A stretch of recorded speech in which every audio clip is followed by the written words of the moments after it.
messieurs, bonsoir. Merci d'avoir choisi RTI1 à la une de ce 20h. L'École nationale supérieure de statistique et d'économie appliquée célèbre ses 60 ans d'existence. Le Premier ministre était à l'NCA pour prendre part à la cérémonie de sortie des étudiants. L'établissement de renom créé en 1961 a formé à ce jour plus de 4000 statisticiens issus de plus de 20 pays. Le président du Sénat échange avec les membres de la Commission des affaires économiques et financières. Aoussou Kouadio-Jano leur a présenté la gestion financière 2020 du Sénat. La commission qui dispose d'un mois pour produire un rapport a arrêté son calendrier interne de travail. L'initiative Cacao Côte d'Ivoire-Ghana se dote d'un siège à Accra, né en 2018 de la volonté des chefs d'État des deux pays. Cette initiative est l'expression des présidents Alassane Ouattara et Nana Akufo-Addo d'unir leurs forces afin d'offrir aux producteurs une juste rémunération des efforts fournis. Médaillée de bronze aux Jeux Olympiques de Tokyo, Ruth Ogbagui a regagné Abidjan aujourd'hui. La taekwondoïne ivoirienne a été accueillie par le ministre des Sports. Dans Haut-Paulin, le président de la Fédération de taekwondo et par une foule en liesse comme Mario, il y a 5 ans, Ruth Ogbagui honore son pays en décrochant le bronze. Et soyez les bienvenus sur RTI1. Nous commençons tout de suite par l'École nationale supérieure de statistique et d'économie appliquée qui célèbre ses 60 ans d'existence. Le Premier ministre Patrick Kachi était dans les locaux de l'NCA ce jeudi pour prendre part à la cérémonie de sortie des étudiants. L'établissement de renom créé en 1961 a formé à ce jour plus de 4000 statisticiens issus de plus de 20 pays. Et le président du Sénat, également actif, a rencontré ce jeudi à la permanence d'Abidjan les membres de la Commission des affaires économiques et financières. Aoussou Kouadio-Jano a évoqué la gestion financière 2020 du Sénat. La commission qui dispose d'un mois pour produire un rapport conformément au règlement du Sénat a arrêté son calendrier interne de travail, nous rapporte Herman Kivi. Le président du Sénat, Aoussou Kouadio-Jano, devant les membres de la Commission des affaires économiques et financières. Aoussou Kouadio-Jano a présenté ce jeudi la gestion financière 2020 du Sénat. Pour le président du Sénat, il s'agit de l'accomplissement d'un devoir de redevabilité et de transparence. Aoussou Kouadio-Jano a rappelé qu'il était important que l'institution elle-même mette en œuvre les mesures de bonne gouvernance en matière de gestion financière. Un acte de redevabilité et de transparence salué par les membres de cette commission. Nous avons apprécié d'abord la pratique, bonne pratique. Nous avons également apprécié toutes les démarches menées à son niveau pour nous engager sur le chemin de l'autonomie financière. Ce qui s'est passé s'inscrit véritablement dans cet esprit de la bonne gouvernance. Des fonds ont été alloués à une institution. Il est important que le président de notre institution nous présente un rapport de sa gestion, et pour que nous puissions l'apprécier et présenter comment la gestion s'est effectuée aux membres du Sénat. Jeune député à l'époque, en 1980, j'étais rapporteur de la Commission des affaires économiques et financières, donc je suivais tous les travaux de l'Assemblée nationale. Il n'a jamais été question de faire un tel exercice. Pourtant, les textes sont indiqués pour cela. C'est une nouvelle pratique qui mérite d'être encouragée. Le président de la Commission des affaires économiques et financières se réjouit à son tour de cette rencontre, puis renseigne sur la suite de l'action engagée. Tous les sénateurs, membres de la Commission, ont apprécié ce geste du président du Sénat. Je pourrais même dire un geste démocratique. Il rend compte à ses collaborateurs en charge de l'économie et des finances, je parle au niveau du Sénat, selon notre règlement. Nous avons pris bonne note. Nous allons faire un rapport au président du Sénat pour relever peut-être certaines incompréhensions dans les chiffres qui nous ont été signalés. Dans les prochains jours, nous allons nous retrouver tous les membres de la commission à Yamoussoukro pour rédiger notre rapport et dans un délai de mois, remettre ce rapport au président du Sénat. Selon les dispositions de l'article 159 du règlement du Sénat, cette commission est chargée d'examiner les comptes de l'institution dans les conditions prévues par le règlement budgétaire et comptable. L'initiative Cacao Ghana-Côte d'Ivoire se dote d'un siège à Accra. Née en 2018 de la volonté des chefs d'État des deux pays, l'initiative Cacao Ghana-Côte d'Ivoire est l'expression des présidents Alassane Ouattara et Nana Akufo-Addo d'unir leurs forces afin d'offrir aux producteurs une juste rémunération des efforts fournis. Les deux pays offrent plus de 60% du marché. L'autre centre d'intérêt de l'initiative est d'avoir un droit de regard sur les décisions prises afin qu'elles impactent positivement la bonne marche de la filière, donc la durabilité de la cacao-culture pour le bonheur de tous. Notons que le cacao, c'est environ 15% du PIB en Côte d'Ivoire. Je vous propose la réaction du ministre d'État, ministre de l'Agriculture et du Développement rural, Kobena Kwasi Adjoumani, depuis Accra. Nous disons bravo à nos deux équipes, le Conseil du café cacao et le Ghana Cocoa Board, qui nous ont donné de voir l'issue de ce que nos chefs avaient initié, à savoir l'initiative Cacao Côte d'Ivoire-Ghana. Nous venons donc d'approuver le logo, nous avons adopté le budget et à la fin, nous avons signé l'accord de siège.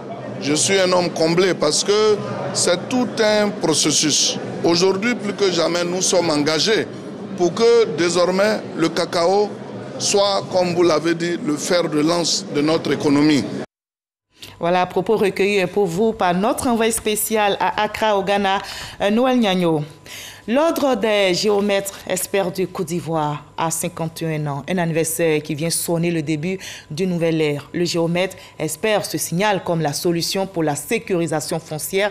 C'est d'ailleurs ce qui domine l'Assemblée générale de l'Ordre, ouverte à Yamoussoukro, la capitale politique ivoirienne, où nous conduit Kader Sogodogo, notre reporter.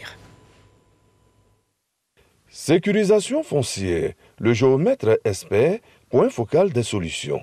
C'est le thème de l'Assemblée générale de l'Ordre des géomètres experts de Côte d'Ivoire qui s'est ouverte dans la capitale politique ivoirienne Yamoussoukro. Une rencontre qui marque les 51 ans d'anniversaire de cette profession. Alors nous avons fait beaucoup de choses, mais après les 51 ans, nous voulons organiser davantage cette profession, notamment sur le territoire. Faire en sorte que les géomètres soient véritablement à côté de la population et des administrations déconcentrées et décentralisées de l'État de Côte d'Ivoire. Les travaux de Yamoussoukro sont placés sous le haut patronage du ministre d'État, ministre de l'Agriculture et du Développement rural, Kobena Kwasi Adjoumani. Occasion pour son représentant d'afficher l'intérêt que le gouvernement porte à cette corporation. La contribution des géomètres experts a été très déterminante dans la conduite de la politique foncière rurale au sein de notre pays. Le dispositif met le géomètre expert au cœur du processus de sécurisation foncière. La Côte d'Ivoire compte à ce jour 52 géomètres experts reconnus par l'Ordre. Ils sont répartis sur l'ensemble du territoire national. Bientôt, un barrage écrêteur sera construit à Anono dans la commune de Cocody. Avant la mise en œuvre de ce projet, le ministre de l'Assainissement et de la Salubrité, Bouaké Fofana, a effectué une visite sur le site pour échanger avec les populations sur le bien fondé de cet ouvrage qui va permettre le drainage des eaux pluviales. Coût du projet, plus d'1 milliard de francs CFA, nous témoigne Kraskando. Anono, 80 hectares palmeraie, situé entre Djurgobité et le nouveau camp d'Akwedo dans la commune de Cocody. Des riverains de cette zone installés dans l'emprise d'un barrage écrêteur en projet. Sa construction crée des grincements de dents, d'où cette visite de site du ministre de l'Assainissement et de la Salubrité pour échanger avec les personnes impactées par ce projet. Le projet en lui-même, tel que ça porte atteinte à nos biens, à nos bâtis, nos terrains. Nous avons décrié. Et nous sommes donc rentrés en communication avec M. le ministre. Il nous a écoutés, il nous a entendus et il nous a fait des propositions. Il a dit qu'ensemble, nous allons regarder le projet. Ce qui est possible de faire, nous allons le faire ensemble. Et que même au demeurant, nous avons un conseil qui est le BNet. On pourrait associer à ce projet-là pour voir dans quelle mesure il faut minimiser l'impact. 1,4 milliard, C'est le coût de ce barrage écrêteur qui va permettre de retenir les eaux pluviales et les écouler. Ce projet-là est important pour des milliers de personnes. Pas seulement sur le site d'ici, mais toutes les personnes qui habitent en aval d'ici, jusqu'à l'exutoire. Le président de la République nous a demandé qu'il ne voulait plus avoir des pertes en vies humaines en raison des inondations, ce sont des pluies. Mais la solution technique à cela, c'est de faire des retenues, des barrages d'eau. Et ensuite de réguler le débit de l'eau jusqu'à la lagune. C'est ça la solution technique. C'est pour cela que nous faisons ce projet. 394 biens seront impactés par les travaux et plus de 9 milliards seront décaissés pour l'indemnisation des personnes touchées par ce projet dénommé Barrage B6. Clap de fin pour la fête des armées. L'édition 2021, démarrée le 23 juillet dernier, a pris fin ce jeudi 5 août par une série de conférences, thèmes abordés par les experts, la solidarité au sein de l'armée et entre armées et civiles et la résilience des armées face aux attaques terroristes. Konaté Moussa nous en dit plus. Tous solidaires pour une Côte d'Ivoire sécurisée et prospère. C'est le thème développé par Dr Jean-Jacques Konadji face aux forces de l'ordre et de défense. Le conférencier insiste sur la notion de solidarité au sein de l'armée et entre armée et civile. C'est une notion aussi qui fait partie de notre identité, je dirais, nationale. Par exemple, à travers notre devise « Union, discipline, travail », l'union c'est la solidarité, notre hymne national. Donc tout cela pour dire que la Côte d'Ivoire est un pays qui repose sur des fondements lourds. Aujourd'hui, on a une institution qui est l'armée, qui, en dépit des crises que nous avons connues, a pu remonter la pente pour atteindre la cohésion au sein de cette troupe. Une autre conférence animée par le général Asamoah Diédhiou sur la résilience des armées face au terrorisme. Ces deux conférences viennent ainsi clore les activités de la fête des armées, démarrée depuis le 23 juillet dernier. C'est pour nous un moment de réflexion. Il nous faut à un moment donné marquer un temps d'arrêt, voir les acquis, faire le bilan et puis voir les perspectives. Et je pense que ces deux conférences qui ont conclu, les activités menées au cours de cette édition vont nous permettre de capitaliser les différents enseignements et aller vers l'avant, puisqu'aujourd'hui notre priorité numéro 1, c'est la lutte contre le terrorisme. Au-delà des moyens techniques, etc., les forces armées tirent leur force du soutien des populations. Nous avons besoin que les populations soient solidaires de nous pour nous permettre de faire face avec efficacité à cette menace terroriste. Ce jeudi 5 août marque la fin de la fête des armées. Les festivités ont été marquées par des dons aux populations de tous bords au nord du pays. Et on fête dans la paix dans notre pays la caravane du mieux vivre ensemble de Lune d'Afrique Côte d'Ivoire a sillonné récemment les régions du district des montagnes et toujours dans le but d'exhorter les populations ivoiriennes au pardon et à la réconciliation. Point d'orgue de cette tournée, l'installation de la cellule de veille et de prévention des conflits chargée du suivi des actions de cohésion sociale de Lune d'Afrique Côte d'Ivoire dans le district des montagnes. Le témoignage de Franck Quadio. Sal, Ambrose et Malta de la mission catholique de Dieucoué dans l'ouest ivoirien. Des populations attentives, le message apporté par l'ONG Lune d'Afrique, Côte d'Ivoire, épouse leurs préoccupations. C'est un appel au pardon et à la réconciliation adressé à ces fils du Tonkpi, du cavalier du Guémon. Le Guémon, justement, choisi à dessein pour cette caravane du mieux vivre ensemble. Les événements d'octobre et novembre 2020 ont permis à tout le monde de constater que la région du Guémon a évolué dans le bon sens. Nous avons entendu et vu certains événements qui se sont déroulés dans d'autres régions du pays. Et Dieucoué, pour moi, est devenu un modèle. Un modèle que nous devons implémenter partout en Côte d'Ivoire. Pour arroser ces graines du pardon et de la réconciliation, une cellule de veille et de prévention des conflits a été investie dans le district des montagnes. Cette cérémonie d'investiture nous donne une fois encore l'occasion d'appeler la population au pardon, à la culture de l'amour et du prochain et à l'acceptation de la différence gage de paix et de développement durable. Le préfet de région du Guémon salue l'engagement de l'UNDAFRIQUE Côte d'Ivoire aux côtés des collectivités et autres institutions pour une paix durable en Côte d'Ivoire. Les actions que vous menez ici ou ailleurs doivent être fortifiées, doivent être encouragées. Nous sommes des partenaires. Vous savez, une autorité préfectorale, son travail, c'est surtout le développement. Si on doit passer le plus clair de son temps à éteindre les petits feux à gauche, à droite, ça pompe son énergie, donc il ne pourra pas développer la région. L'engagement est aussi partagé par les différentes communautés et forces vives du Guémon. La région aspire aujourd'hui au développement et ses fils souhaitent être davantage accompagnés de leur adhésion aux différents messages de cohésion. La caravane du mieux vivre ensemble continue sa tournée. Après le district des montagnes, l'UNDAFRIQUE Côte d'Ivoire dépose ses valises dans le district des lacs. La paix est une quête permanente. Ce jeudi 5 août, la ministre de l'Éducation nationale et de l'alphabétisation a lancé officiellement les épreuves du second tour exceptionnel du concours d'entrée dans les CAFOP session 2021. Après la composition, vous vous souvenez, du 15 mai dernier, sur 55 000 candidats ayant postulé pour 5 000 places, seulement 3 000 ont été déclarés admis. Et bien, pour combler le gap des 2 000 places disponibles, le gouvernement lance à titre exceptionnel ce second tour, nous rapporte Sephora Zeki. Lycée moderne Amagou Victor de Marcory. Ce matin, 500 candidats en compétition pour le concours d'entrée dans les CAFOP.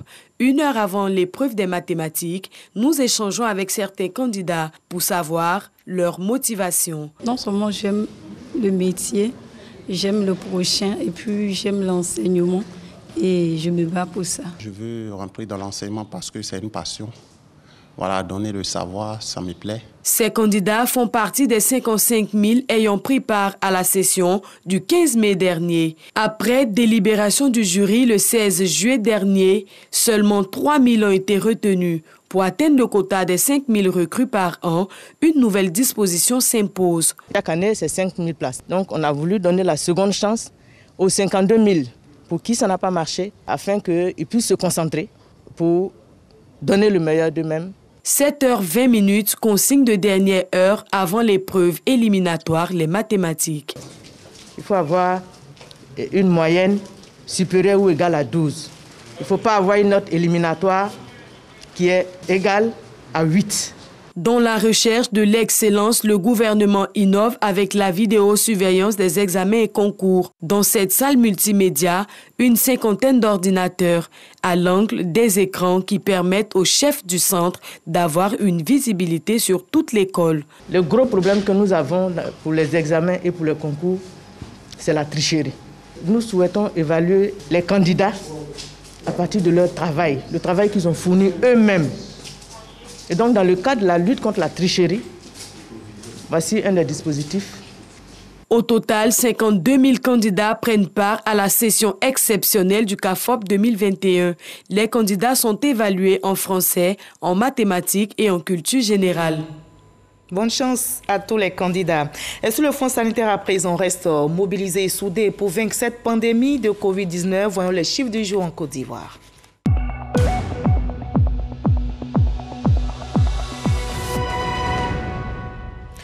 Restons vigilants, le coronavirus continue de circuler. Ce jeudi 5 août, on dénombre en Côte d'Ivoire 243 cas positifs sur 3 915 échantillons prélevés, soit 6,2% de cas positifs. 61 nouvelles guérisons et 4 décès enregistrés malheureusement ce jour. 845 cas actifs, 1 117 143 personnes se sont faites vacciner à ce jour. Faisons-nous tous vacciner, préservons notre santé et celle des autres en observant toujours les gestes barrières. Et plus loin en France, la loi instaurant le pass sanitaire ainsi que la vaccination obligatoire des soignants a été validée en partie ce jeudi par le Conseil constitutionnel français. Les sages ont censuré plusieurs dispositions prévues dans le projet du gouvernement. Ils estiment que l'isolement obligatoire de 10 jours prévu pour les malades dans ce projet de loi n'est pas nécessaire, adapté et proportionné. Les sages ont également recalé les dispositions prévues en matière de rupture de contrat à durée déterminée de salariés qui ne présenteraient pas le pass alors que leur activité le requérait. Ici en Côte d'Ivoire, pour raison de réhabilitation du CHU de Yopougon, les services et unités de soins ont été délocalisés sur d'autres sites afin d'assurer la continuité de l'offre en santé. Et bien pour se rendre compte de l'effectivité de ces services, le ministre de la Santé, de l'Hygiène publique et de la couverture maladie universelle, Pierre Demba, s'est rendu sur le terrain. On en sait plus avec Godfrey Okambawa. C'est ici, au bord de la lagune Ébrié, à la lisière du village de Baego, commune de Yopougon, qu'est installé le service délocalisé de néonatologie du CHU de Yopougon. L'établissement sanitaire est équipé de plusieurs couveuses, d'une salle de soins mère kangourou et d'un appareil de photothérapie intensive de dernière génération qui permet de traiter en moins de 8 heures les cas de jaunisse très graves chez les nouveau-nés, au lieu d'une semaine auparavant, à l'aide d'une couveuse. Coût de l'investissement, plus de 100 millions de francs CFA. Un plateau technique qui répond aux exigences sanitaires, selon les experts. Nous aurons la pédiatrie pour s'occuper des enfants un peu plus grands. Et puis, même la spécificité d'ici, c'est la néonatologie. Nous invitons donc la population à venir fréquenter le centre. C'est pareil comme quand c'était au CHU. En visite dans le service, le ministre de la Santé, de l'Hygiène publique et de la couverture maladie universelle, Pierre Demba, a pu se rendre compte des travaux effectués et de la qualité des équipements installés. Les travaux sont bien achevés. Les équipements, on continue donc de renforcer. Il reste encore quelques équipements à mettre en place, mais bon, ce qui est là déjà permet de démarrer. Et nous allons progressivement rentrer en vitesse de croisière rapidement possible. Notre objectif, c'est vraiment de rendre fonctionnels tous les services qui ont été interrompus à l'occasion donc de démarrer les travaux de réhabilitation de l'hôpital de Yopougon.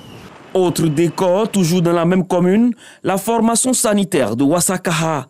Ici est délocalisé le service de chirurgie gynéco-obstétrique. Depuis son ouverture en mai dernier, près de 300 patientes ont été opérées de diverses pathologies. Les résultats que nous venons de voir sont très encourageants. Aujourd'hui, on se rend compte qu'on a pu décongestionner progressivement à Cocody.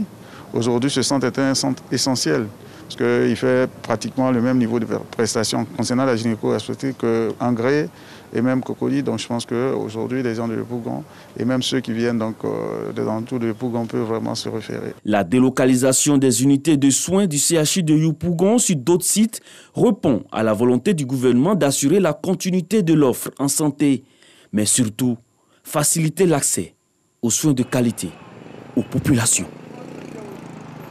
Et toujours au chapitre santé de ce 20h, le dispensaire urbain de Gagnoa retrouve une meilleure santé. Cela grâce à l'ONG Friends pour un coût total de 2 millions de francs CFA. L'organisation non gouvernementale a repeint entièrement les locaux du centre de santé. Patricia Omouitia. D'un coût d'environ de 2 millions de francs CFA, les travaux des locaux du dispensaire urbain de Gagnoa, entièrement financés par l'ONG Friends, ont été réceptionnés par les autorités préfectorales ainsi que celles de la santé publique du département de Gagnoa. Une occasion pour le président de l'ONG d'expliquer le choix du dispensaire urbain de Gagnoa.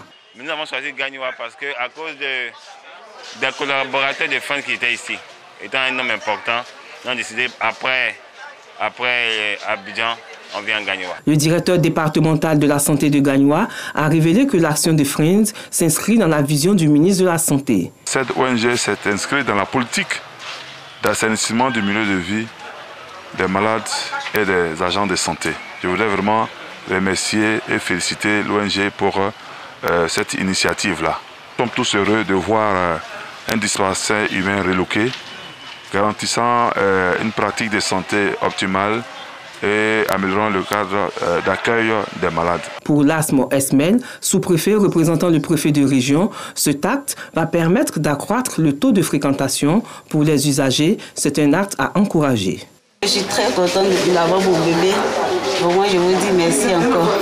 Merci à l'ONG. Prochaine étape de l'ONG Friends, les localités de Blolequin et de Diego Nefla. La Côte d'Ivoire indépendante aura 61 ans le 7 août prochain. Et pour ces festivités, le rond-point de la mairie d'Abobo va abriter le 7 août le concerto de l'indépendance, concerto offert chaque année par le président de la République, Alassane Ouattara. Une célébration placée sous le signe d'un hommage aux anciens premiers ministres Amadou Gon Coulibaly et Ahmed Bakayoko. Godfrey Kambawa pour le reportage. Pour cette année, le concerto de l'indépendance du 7 août se tiendra dans la commune d'Abobo. Dans cette ferveur, un hommage sera rendu aux deux feu Premier ministre Amadou Gon Coulibaly et Ahmed Bakayoko.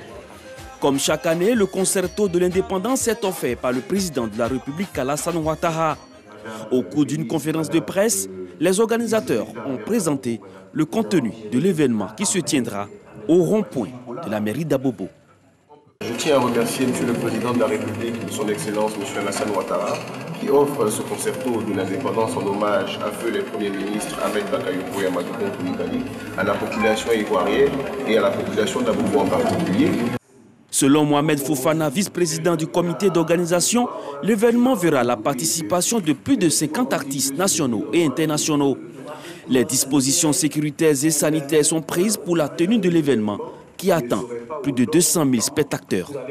Le concerto de l'indépendance se tenait auparavant sur le boulevard Giscard d'Estaing dans la commune de Treichville.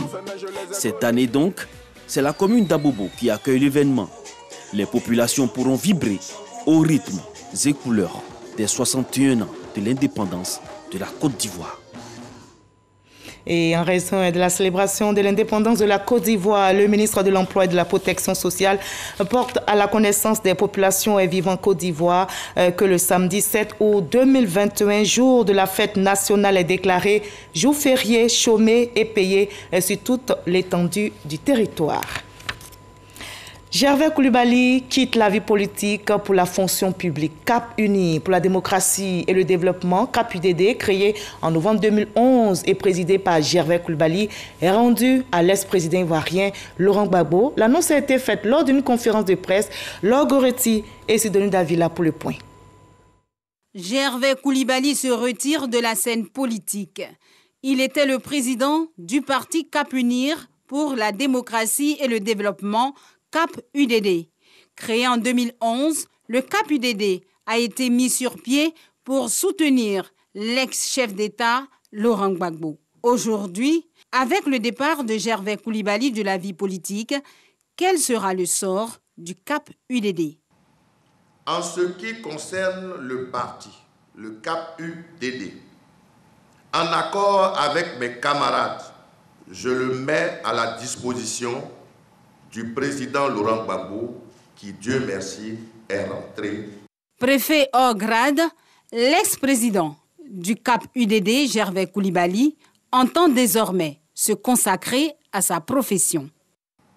J'ai pris la décision, après avoir consulté mes camarades du parti, de me retirer de la vie politique active et de reprendre et mener à son terme ma carrière professionnelle.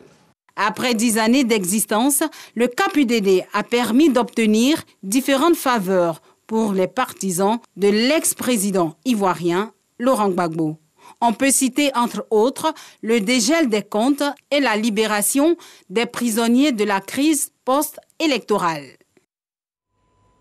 Ouattara Draman, candidat à l'élection législative de mars 2021 dans la circonscription du Plateau, est le lauréat du prix JEPSI pour la cohésion sociale et la paix. Il a reçu sa distinction au cours d'une cérémonie organisée récemment ici à Abidjan. Son sens de fair play électoral et de la démocratie a milité en sa faveur. Serge Kolia. Il est le lauréat de la première édition du prix JEPSI pour la cohésion sociale et la paix. Ouattara Draman n'a pas gagné les élections législatives de mars 2021 au Plateau. Il a cependant marqué les esprits pour son sens du fair play électoral. Au Plateau, on sait que les élections qui ont précédé celle-là avaient été maillées de quelques soucis.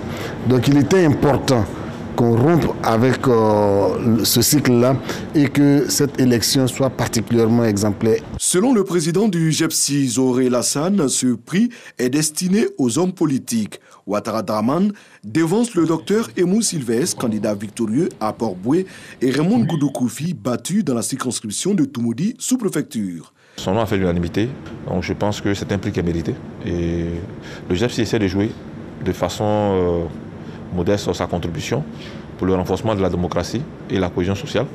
Voilà, parce que certains pensent que la démocratie ne va pas avec la paix.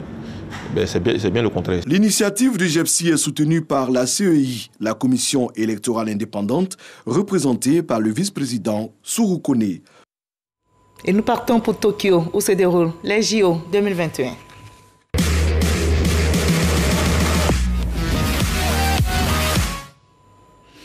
Médaille de bronze aux Jeux Olympiques de Tokyo, Ruth Gbagbi a regagné Abidjan ce jeudi. La taekwondoïne ivoirienne a été accueillie par le ministre des Sports dans Haut-Poulin. Le président de la Fédération de taekwondo et pas une foule en liesse. Comme à Rio il y a 5 ans, Ruth Gbagbi honore son pays, la Côte d'Ivoire, en décrochant le bronze. Arsène Kwasi.